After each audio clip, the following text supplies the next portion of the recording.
नमस्कार शेतकरी मित्रांनो, शेती बाजार भाव या यूट्यूब चॅनलमध्ये तुम्हा सर्वांचं स्वागत आहे। चला तर बघूया अहिल्यानगर जिल्ह्यातील कांदा बाजार भाव, आत्तापर्यंत आलेल्या बाजार समित्यांचे बाजार भाव। तत्पूर्वी तुम्ही जर ह्या चॅनलवर नवीन असाल, चॅनलला सबस्क्राईब करा, व्हिडिओला लाईक करा, शेअर करा।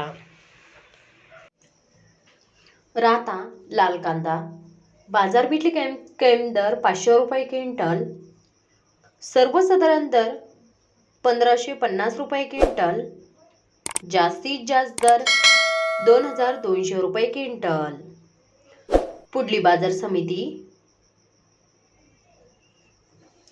संगमनेर लाल कांदा बाजार भेटले कैम दर 200 रुपये क्विंटल, सर्वसाधारण दर 1050 रुपये क्विंटल, जास्तीत जास्त दर 1900 रुपये क्विंटल। मित्रांनो, हे आतापर्यंत आलेले अहिल्यानगर जिल्ह्यातील कांदा बाजार भाव।